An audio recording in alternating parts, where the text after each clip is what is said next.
This big man, Mr. Michael Jackson. We call him Jackson. He needs a home. He's a sweet pea. Oh, he loves to snuggle. Yeah. He's a big boy. Call him Mr. Mischief.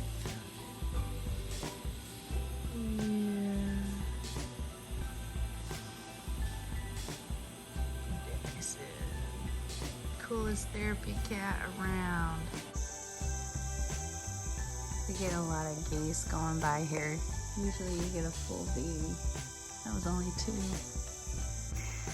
2. I'm on my porch again. It's actually a lovely day. It's 75 degrees and there's a gentle breeze. And I have been stretching and reading my scriptures. It's funny because every time I open my scriptures and just let them fall open, it talks about going to Kirtland, Ohio. I think that's hilarious because we're still deciding where ultimately to end up, and one of the places is Cleveland, Ohio, which is right on Lake Erie, which is about an hour away from Kirtland. I don't know why I keep feeling like we're supposed to go there. Anyway, I thought I'd give you guys a little health update, maybe a TMI one. I made a video a few weeks ago about a rectal tear that I had gotten because of my lupus, believe it or not. Apparently my body attacked my digestive system for so long that it thinned out part of my, this is gross, I know, my anal canal, and made that a little bit thinner, and it caused a tear when I was constipated. And now I've been dealing with this for a month and a half now. It's still not getting very much better. But I'm using the cream they gave me, and I'm trying to add in like a stool softener, like Metamucil type stuff that goes in your water. And that actually helps. So yeah, there you go. That helps. Next, I have a chiropractor appointment today with Ammon. So I think she has an appointment today too. Today is Temple Day for the kids in the evening with us. What else? Other health updates. I have an appointment at the second half of this month to go see an endocrinologist about my thyroid. I'm pretty tired lately, so I'm wondering what the levels are at, and I seem to be not losing weight where I should be. So I'm wondering if I need to adjust my medications again. It's been about 6 weeks since I started my new medications, and I probably need to get it checked. It takes about that long for your levels to change.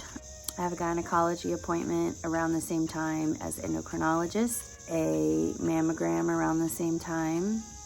I don't know what else to tell you. My eyes hurt.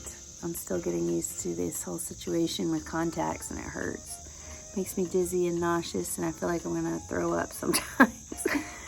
Because I'm going from having a prism in my eye, which takes your eyes from this, to not needing it over time. So now my eyes are adjusting. So a little bit more about my eyes. For 2 full years, we dealt with a constantly changing prescription. It was getting worse and worse and worse. So every 6 weeks, I would have to go back in and get a new pair of glasses or contacts, whatever I was wearing at the time. And then we realized I was still having major issues, so that's why we added the prism, because the guy was saying, the doctor said I was having double vision.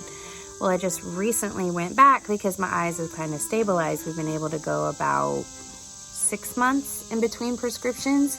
And now my body has decided, you know, over the last year to basically stop attacking my eyes so much and change to attacking my digestive system. So my eyes have had a little bit of time to heal. Now I don't need that prism because now I'm not having double vision. I don't know if that means I was having swelling in this side, because this whole left side, I know for a full year I was having major issues.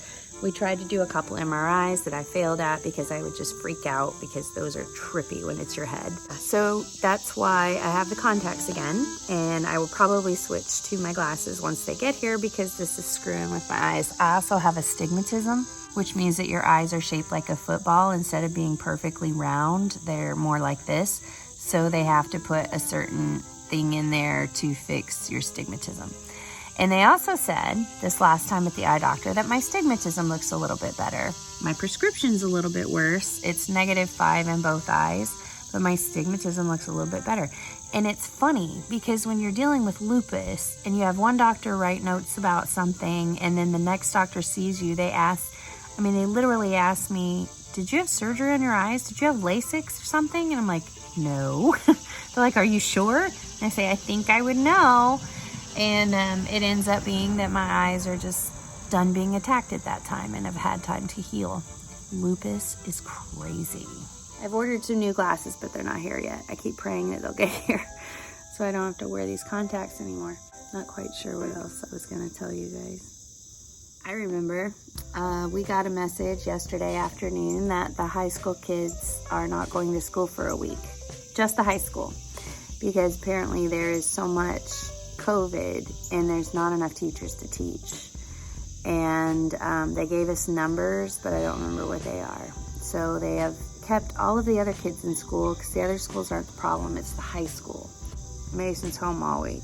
Not only is he home all week, but because so many people are sick, they're not requiring him to do any schoolwork.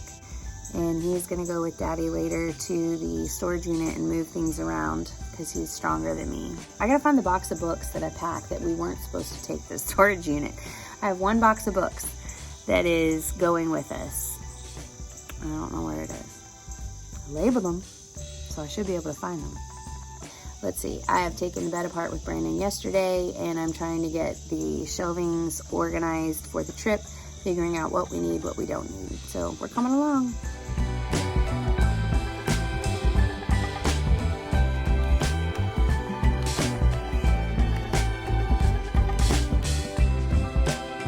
One last thing I wanted to tell you guys about is, crap, what was I just going to tell you? I remember we had to have a talk with the kids about that terrorism letter that came last night, or that came on Monday. We all sat around the table and we talked about it. And we talked about what should you do, and we had a huge argument with Mason because Mason's like, a lot of parents, they tell us not to tell parents right away. If something like that happens, they say don't call the parents because that will bring parents to the school and cause an overload in the 911 calls. But see, here's the deal. We have a very unique family. We have special needs kids, and I'm an EMT, and Brandon works at the local hospital. So if something were to ever happen at the school, I think that we're two parents that should be notified immediately just because we can help. I know it's up to the school's discretion, and I get why they don't want them texting parents. But if my child's scared and they feel like they need me, or if other kids need me as an EMT, then I want to be there. So that was a weird discussion and a weird argument to have with my son because I see both sides of it. I hope I never have to know the answer to this question because that means that something will actually have happened. I'm hoping we never. It's just like I went to EMT school and I hope I never have to use my skills unless I'm working as an EMT, because then if I'm using my skills, that means someone's hurt. I'm just glad I have the knowledge. So the Baker system, my knee is actually doing a lot better. I feel like the stretching every day has helped immensely.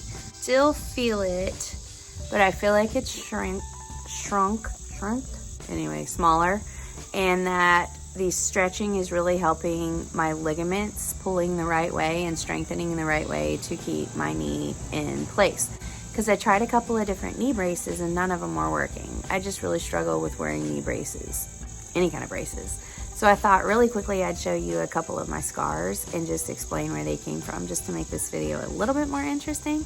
So here you go. I had to have surgery on my plantar fasciitis. My body attacked that ligament going from here to here after years of hiking that I spent 2 years with dry needling and physical therapy and nothing worked. So we finally had surgery and he clipped it and he said it went boing because it was so tight. It was a mess. Every once in a while I'll get Charlie horses in here, very rarely. The scar tissue is not too terrible because it's right there. I did have to get cortisone shots in this heel before we finally decided to do the surgery, and that was agony. I'd never do it again. This is a lateral release before they did it orthoscopically, and whatever. My knee kept popping out of socket. That's why I have arthritis on this side. This is where the Baker's cyst is, about right there. This knee, there's no scars. Ha ha ha. But this scar going along my elbow was the one I shared in the video of We Made a Life. And ouch, I slipped on some kids' clothing running out of the bathroom, and I fell and came down straight on my arm and shattered my elbow. No, dislocated this elbow and broke the head of something, ulna something. This elbow, can you see the scar and the wires that are in there? And there's a big old screw that goes down right there, down to my arm, because when I was 17, I was going to school in Idaho and I couldn't come home for Thanksgiving, so my bishop at the time invited me to go with his family to Island Park and go snowmobiling. Who wouldn't say yes? So I went, and the last day, the last run, I went off a small cliff in a snowbank and hit a tree. Broke my arm in half.